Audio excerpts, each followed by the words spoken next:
초등학생들이 요즘 부모님 몰래 운전하다 사고 내는 일이 잇따르고 있는데요. 준비된 영상 잠깐 보시겠습니다. 예, 흰색 승용차가 주차된 차량을 쿵쿵 들이왔습니다. 핸들을 돌려보지만 또 애꿎은 다른 차들만 또 쿵.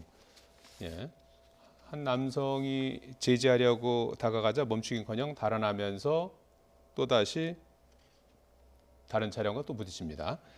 운전자는 9살 초등학생, 다행히 다친 사람은 없었지만 차량 10대를 들이받고서야 무법 운전은 끝났습니다.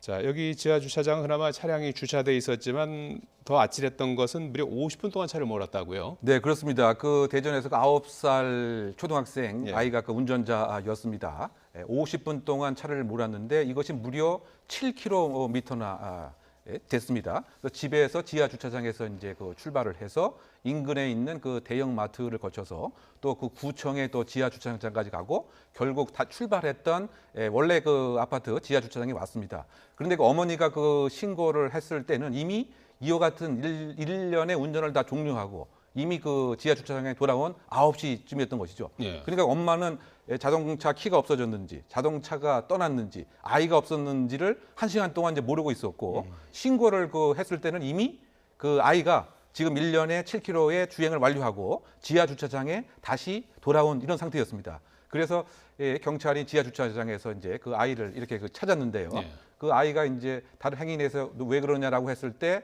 무엇인가 자기가 잘못한 것은 안 것 같습니다. 그래서 일종의 도망가려고 하는 모습으로 이건 숨바꼭질이다. 나를 잡아봐라. 뭐 이런 식의 또 얘기를 하면서 도망갔기 때문에 본인의 행위가 무엇인가 옳지 않음은 알고 있었지만 상당 부분 자연스럽게 운전할 수 있었는데 또 왜 그랬느냐면 이 7km 구간이 평상시에 엄마하고 같이 다니는 그런 구간이라고 합니다. 그러니까 지리의 연고감도 있고 지리 구조도 아주 상당히 잘 알고 있고요.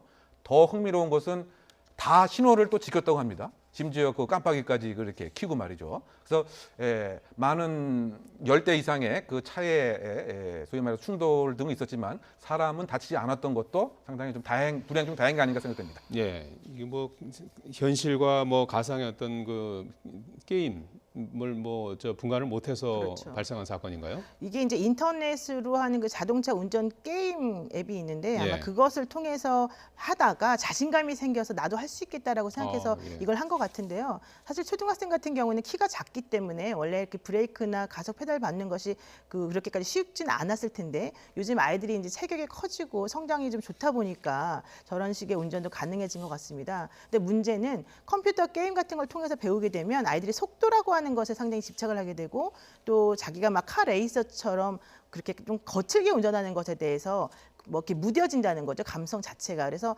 사실은 컴퓨터를 운전해서는 아무리 부딪혀도 사람이 다치거나 실제 문제가 생기지 않기 때문에 실제 생활에서 운전하는 것하고는 큰 차이가 있는데 그런 것들을 애들이 좀 제대로 인식을 하지 못한다는 게 가장 문제인 것 같고요. 또 특히 요즘에 스마트폰이 이제 있다 보니까 열쇠를 차 안에다가 꽂아서 이렇게 하는 것이 아니고 사실은 그냥 주머니에만 넣어놓고 다니면 운전이 가능하지 않습니까? 시동이 걸리고. 그러니까 엄마들도 자기가 차량 그 키를 어디다 뒀는지 잘 몰라요. 그러니까 예전처럼 그 자동차 운전할 수 있는 그 키 같은 것들을 관리하는 그런 감독 같은 것도 요즘은 좀 느슨해졌다고 예. 볼 수 있는데 그런 것들이 좀 이번 사고를 야기한 게 아닌가 싶습니다. 이번 건 같은 경우에는 이제 9살 어린이 아니겠습니까? 경찰이 그렇죠. 입건을 했는데요. 어떻게 처리가 되는 겁니까? 그러니까 배상이라든지 이런 건 어떻게 되는 이번 사건 거죠? 같은 경우는 기본적으로는 사실은 뭐 당연히 이제 종합보험에 가입되어 있는 차를 운전을 했겠죠. 예. 그리고 사람이 다치지는 않았고 그 자동차 물피만 사실 발생을 했는데요. 그렇다 하더라도 보험의 주체는 사실 학생이 아니고 엄마 혹은 아버지 그 소유자이기 때문에 이번 같은 경우에는 초등학생은 13세 미만인 경우에 14세 미만인 경우에는 전혀 처벌을 받지 않으니까 예. 형사적 처벌은 안 받을 거고 단지 부모가 그 과실배상을 해줘야 되는 상황이 됐습니다. 그렇군요. 제주에서도 비슷한 일이 있었어요. 네, 예. 그래가지고 뭐 유사한 그 상황입니다. 예. 그 부모가 이제 그 장을 보는 이 사이를 이용을 해서 예. 차로 다시 복귀를 한 다음에 이 12살짜리 그 초등학생 아이가 시동을 켜고 분명히 그 앞으로도 움직였다가 또 뒤로도 움직였습니다. 이만큼 이제 기아를 분명히 정확히 넣었던 거죠. 그래서 그 와중에 5대의 차량에 그 추돌이 있었고요. 한 명이 뭐 부상을 당했었는데 이만큼 이제 아이들이 운전에 대해서 많이 그 호기심을 갖고 있는 것 같습니다. 네. 따라서 부모님의 입장에서는 평상시에 좀 훈육과 훈계도 좀 필요하지 않을까.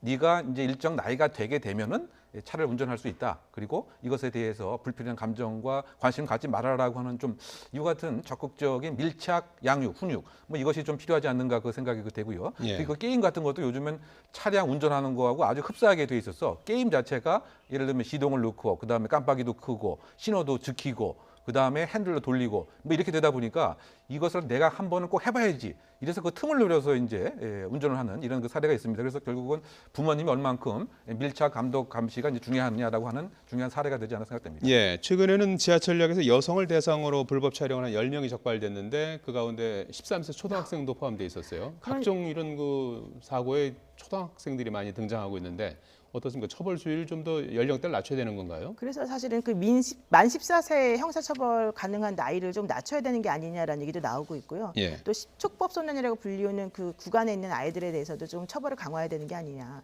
이런 얘기도 나오고 있습니다. 그리고 또 중요한 거는 뭐 처벌할 수 있는 그런 연령대 아이가 사고를 쳤다 하더라도 실질적으로 걔네들한테는 조금 뭐 벌을 준다기보다는 아이들이 사회에 잘 복귀할 수 있도록 좀 도와주는 측면이 더 강해서 보호 처분 같은 것들을 하는 경우가 많은데 그런 것들에 대해서도 조금 더 강화를 좀 줘야 되는 게 아니냐 이런 얘기 많이 나오고 있습니다. 근데 아까 말씀하신 것처럼 그 지하철 몰카 사건 같은 경우는 상당히 사회적으로 문제가 되고 있는데 이게 방송에서 워낙 많이 나오고 또 요즘 애들이 인터넷이나 스마트폰을 통해서 그런 몰카 촬영된 것들을 많이 접하다 보니까 또 본인들도 호기심이 생겨서 이런 것들을 했다라고 하는 거거든요. 근데 문제는 지금 말씀하신 것처럼 그 아이들이 또 처벌받을 가능성이 없기 때문에 네. 아이들이 본인들이 처벌을 안 받는다는 사실 너무 잘 알아서 또 이런 것들에 대해서 좀 대담하게 이렇게 행동하고 있는 게 아닌가 싶습니다. 예.